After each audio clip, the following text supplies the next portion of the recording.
Good afternoon, all of you, and welcome to the 24th National Conference of NHRDN. Today, we bring to you a very special session which is presented by our Singapore team. The title of this session is Conversation with Purpose, and we are extremely delighted to have Ms. Swati Mathur with us, who is the Managing Director, Asia Pacific for Common Purpose. Swati's journey into Common Purpose happened in 2015 after spending a decade in the corporate sector in a different part of Asia where she led leadership development program on the other side. She brings that experience to her role in Common Purpose where she is responsible for the operations in Asia Pacific, including not just Southeast Asia but also Hong Kong and Australia. She is passionate about leadership development and in the past has led organizations to realize their leadership aspirations. At Common Purpose, Swati has helped build the flagship program, the Asian Leaders Program, which helps senior leaders across sectors cross boundaries to tackle real problems effectively. She also leads on the program design for bespoke interventions with organizational partners and manages key relationships for the organization in the wider Asia Pacific region. Human connection is what drives Swati, with collaboration sitting at the core. It is only when we engage with difference we are truly able to solve for issues and generate new ideas. As part of her role, Swati has traveled across Asia Pacific to introduce Common Purpose's unique pedagogy of cultural intelligence leadership to organizations in government, business, social sectors. She has also delivered programs in Singapore, Bangkok, Jakarta, Manila, and many other places, which also includes Hong Kong, Johannesburg, Melbourne, and various cities in India. Prior to joining Common Purpose, Swati was also the Vice President and Leadership Development Lead for Edelweiss Financial Services. She also worked with Cisco Systems and three global systems prior to that. Swati holds a Master's in Arts in Social Work, which was awarded by Tata Institute of Social Sciences, Mumbai. Born in India, she now lives in Singapore with her family. Now, without further ado, I request Swati to please take over the session. Thank you. Thank you so much, Prana, for the kind introduction, and very excited for having this opportunity to have this conversation about the very subject of conversations, and in this case, conversations with purpose. A research that was initiated by Common Purpose in 2020. But just before I dive into the contours of our research, just a very quick background on Common Purpose for those who are perhaps not aware. So Common Purpose is a global leadership development not-for-profit organization specializing in something called as cross-boundary leadership, operating at the intersection of leadership and complex problems. So we've been working globally for the last 32 years across sectors, specialisms, geographies, generations, backgrounds, and belief systems. So very much, lying at the heart of our work is convening different ideas, people, and places. So let me start today by sharing my screen, and I'm conscious of time, so we'll try to make the most of it by also very much looking forward to a conversation, with all of you. So let me know if you're able to see my screen.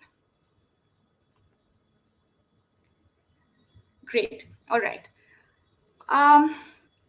So the origins of conversations with purpose, lies in the very beginning of Common Purpose 32 years ago. We were trying to bring in people from different sectors in London to solve for some basic issues in the city for public safety and spaces. And it took a while for people to really understand that others' disagreements, to their point of view, was not necessarily about themselves, but because their own experiences. And ever since that, we've been convening people, places, and ideas, to better tackle the complex problems in the world. As an organization that has always, operated at the intersection of leadership and complex problems in cities, organizations, and societies at large, our experiences, led us to believe that many of the conversations we have at work are outcome-driven conversations, motivated by a need to arrive at clear, quantifiable outcomes. So for example, performance conversations that we have in the organization, or even strategic conversations, relating to the future steer of the business, right? However, purpose-driven conversations are slightly different. The motivation to have these conversations stems from the issues which are much bigger. Also, success is not based on how easily we can find neat resolutions, but to what extent we build bridges and create common ground. Uh, so just to also set the context, I think one of the things about in today's time, especially in the HR world, is all about attracting talent, which is increasingly becoming about purpose driven conversations. What motivates new talent to join certain organizations is very much around the purpose, and we've all kind of experienced that. So both outcome and purpose-driven conversations actually are quite challenging. So it's not one versus the other. But unlike outcome-driven conversations, we rarely achieve clear and quantifiable resolutions from purpose-driven conversation. And we really need to take a longer view on these dialogues. It's almost about being comfortable with a no resolution zone and constantly engaging in a dialogue. So these are motivated less by immediate outcomes and more by bigger purpose. So as I mentioned, purpose-driven conversations have really been the fabric of our work across the globe.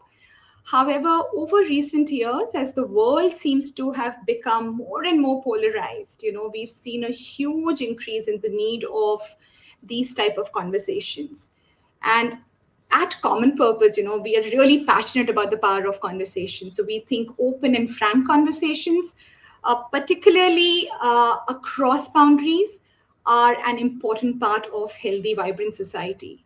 So why do we need purpose-driven conversations, right? And I think the answer to this lies at a systemic level and can be looked at three levels. So one is at a societal level, right?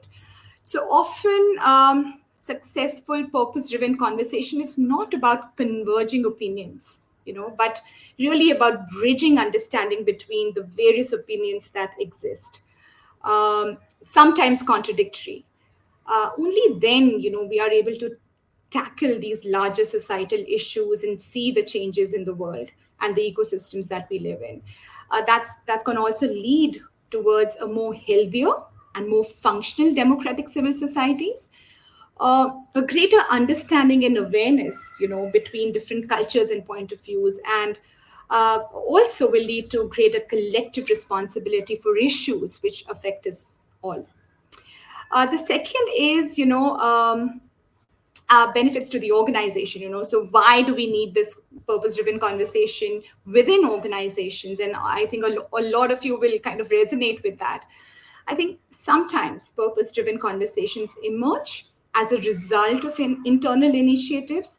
However, sometimes they also emerge as a result of external events and social movements. Like in the recent past, we've seen the Me Too movement, we've seen Black Lives Matter.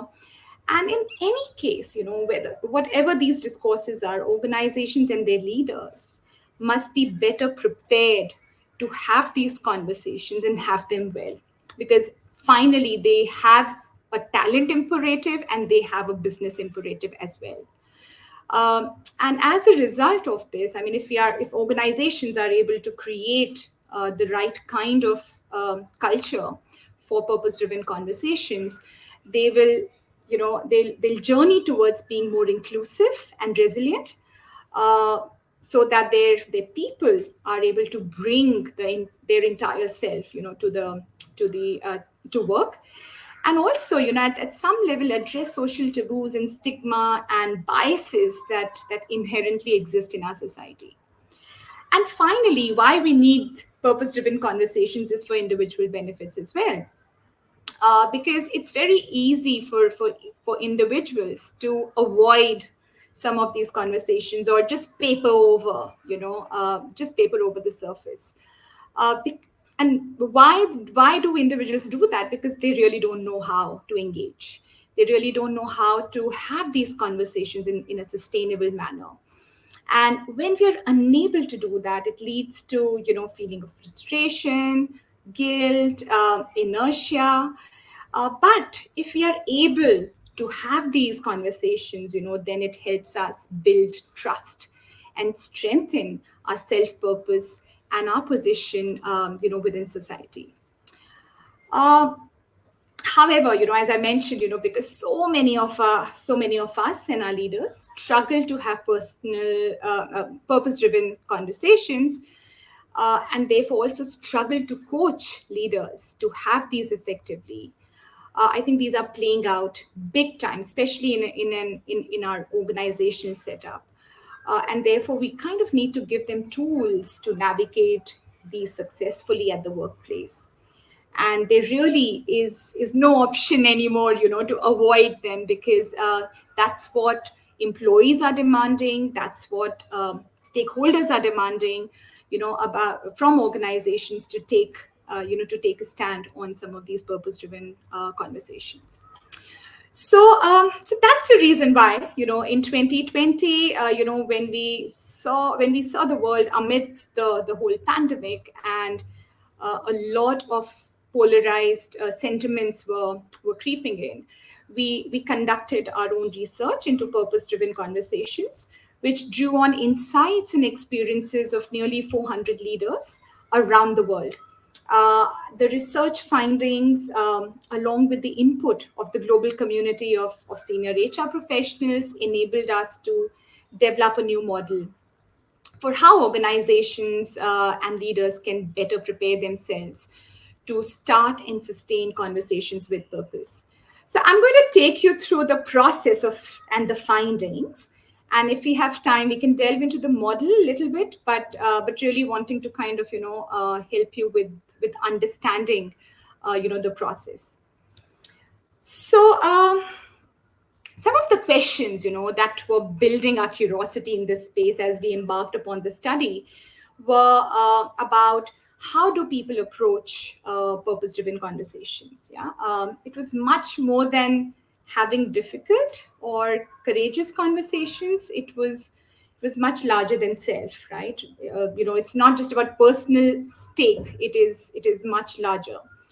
What role does external factors play in such contexts?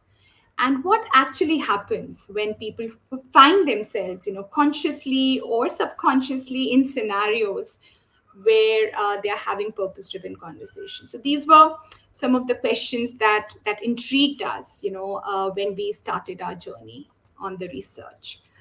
Um, so the methodology that we took, we looked at, starting with, because we had the 30 years of experience of interacting with global leaders across sectors. We looked at our work with different generations of leaders coming from a very diverse range of sectors and industries, and representing different value and belief systems.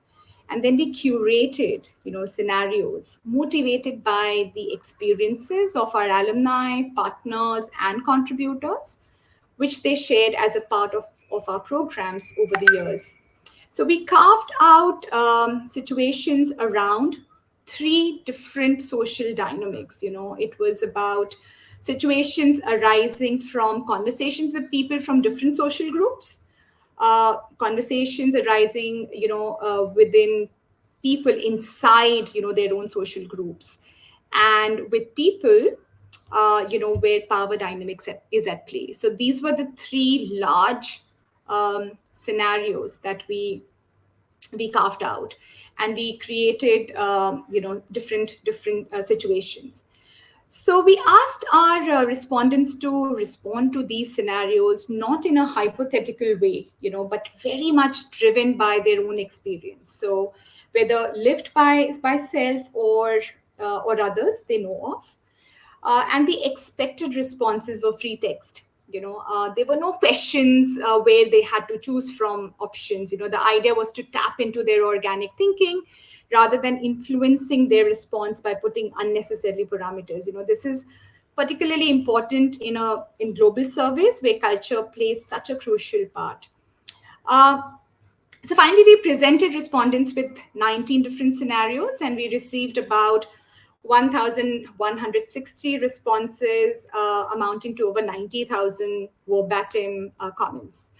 Um, the respondents came from 45 countries, representing different parts of the world.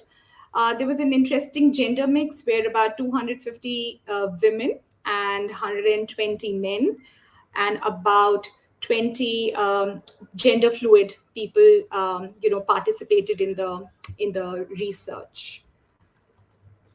So this is what we found, right? And I think what is really interesting in our research was that typically when people enter into purposeful conversation, they tend to have one of six approaches.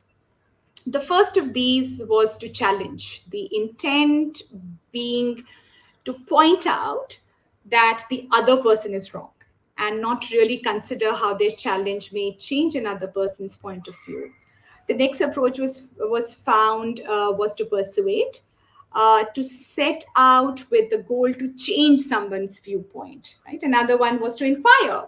How can they better understand the other viewpoint that may differ to their own?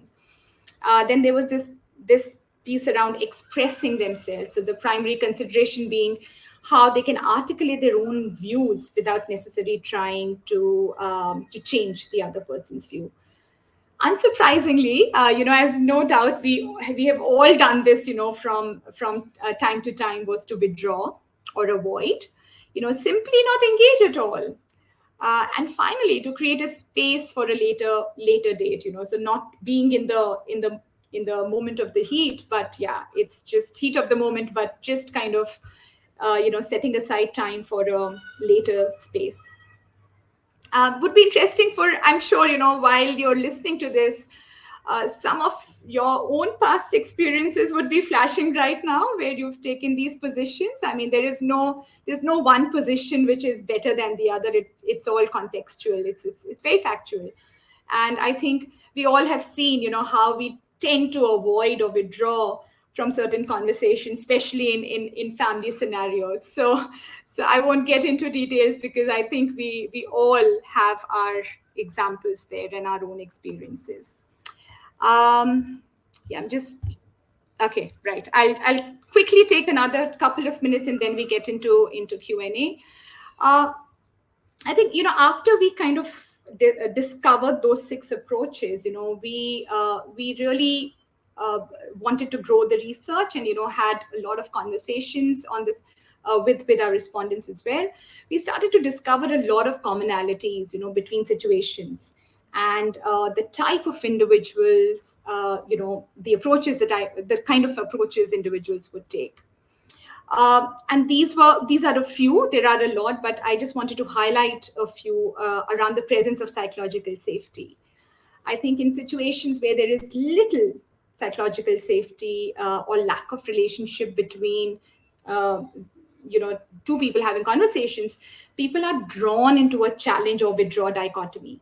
Yeah, where they see these two as the only options. And often the challenge in these situations is framed in terms of a personal goal, that is, I do not want to feel shame for not challenging.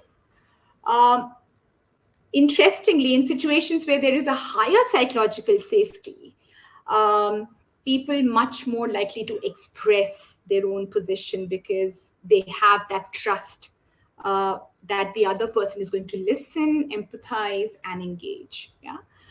There was this interesting power dynamics at play, in a situation where participants was in a position of power. Some chose the option to create the space, while others chose to persuade. Interestingly, women leaders chose more often chose the option of creating the space, while more likely men tended to persuade. And being on the wrong side of the power dynamics greatly increased the likelihood that they would withdraw. So yeah, that was very interesting about the power dynamics. And then people also tended to kind of turn purpose driven conversations back to outcome driven conversations. So because closure was so important, and people felt that it was too discomforting to stay in that open space of continuing to have the conversation, and quickly moved into outcome driven conversations. And lastly, generally inquiry was not seen as a go-to response. So there was a clear lack of inquiry. So people didn't want to inquire a lot. And it's really notable that, respondents demonstrate much less curiosity in various scenarios. The desire to challenge and express or persuade, nearly took, it was much more than choosing to inquire and choosing to learn the other's perspective. Right. So there is, so much more that we discovered, but I think what stood out was the situation that informs how we choose to frame the conversation, and how our framing, dictates the approaches we consider. The research also showed that where possible, we are often drawn into framing the conversations around potential short term outcomes without really necessarily being able to relate those outcomes back to the wider purpose. And then we did 4 roundtables with HR leaders and people leaders across regions. We did it. We did a roundtable in India, in Asia Pacific, UK, US, and South Africa. And with the inputs of practitioners of organization culture, we came with a model, which is the conversations with purpose, that leaders can use to have better conversations with purpose. And I'm not going to go into the detail and perhaps leave that for the question and answer segment, but also happy to engage. So this is the model. This is essentially the model, but it focuses on 3 main pillars. The context, helping them to understand why of it all, and the value of purpose driven conversations and role they have to play. We then need to focus on larger piece around mindset and skill set and tool set. So I would leave you with this, and happy to engage in a dialogue.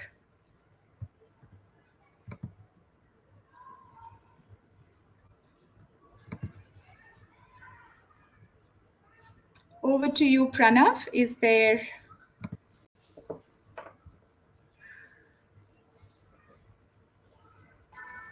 Hello, ma'am. That was Hi. indeed a pleasure to hear you. So we'll just take a couple of questions. There are candidates and participants who wish to know any suggestions would you give to parent while raising children, to focus on their child, grow, exploring purpose. So if you could just give your insight, please. Um, I think it's a difficult one, right? I mean, as parents, we and I'm a parent of a 12-year-old, so it is so hard to kind of help your child to find that identity, right? And therefore, how do you kind of let your children understand the different discourses going around in the world, and not get them to have polarized view very early on in life. So I think the best way is to expose them to a lot of societal issues. And I think schools are doing a fantastic job of that, but as parents, can we really play that role, or that anchor for them to really help them widen and broaden their perspectives. Very true, ma'am. So we usually say, na, the mother is the biggest teacher one could ever have in life. So as parents, I if would slightly differ. It's not just the mother. I think it takes a village to raise a child. So it is everyone. Yeah. everyone indeed, but I won't deny the fact mothers are backbone. So the village is there, but the backbones are very strong. The pillars are so strong that if the villagers are having a weak energy at times, it doesn't matter. Yeah. Yeah.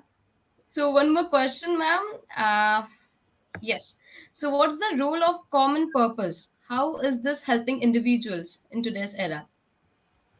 Right. So, as an organization, we convene different people, from different sectors, and we run programs.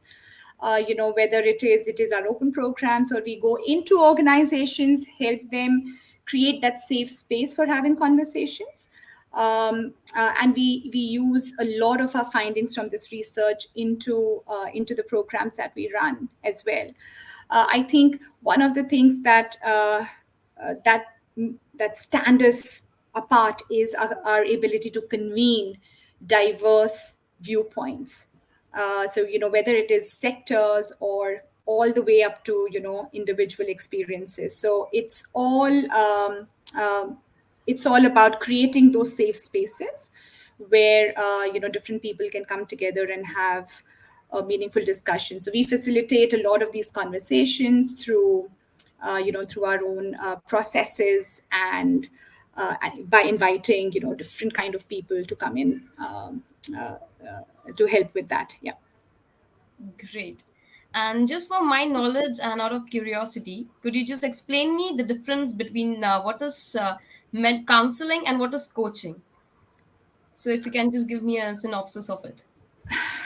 Counseling and coaching is interesting, right? Counseling is where you are, I think it's much more linear, where, you have an agenda, right? You have an agenda where you want the other person to move towards. And that's where, the counseling comes in. And you're kind of looking at the individual's strength, but towards a certain goal.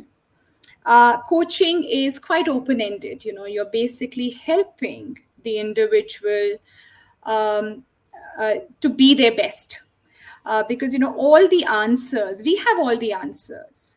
Okay, it's just about the coaching process helps to untangle our thinking process and our mental models to see things much more clearly, and the coach helps do that. So they do not offer solutions, they do not, nudge you in a certain direction.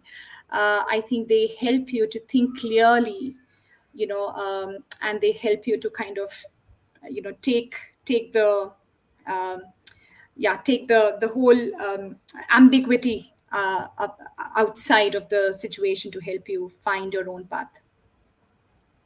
Wow. So I just have one word, ma'am. You're amazing, because the way you're explaining it is very much easy for a person like me who is naive in this sector to understand and absorb the learnings which you're giving. And I take this opportunity to thank you for your time, thank you for joining us. It was indeed our pleasure, and looking forward to interact with you in future as well. Absolutely. Thanks, Isha, and thanks everyone for joining. Thank you so much, ma'am. So, dear participants, before we proceed with the next session, I again take this opportunity to thank all our sponsors, because of whom we can and we could do these amazing sessions.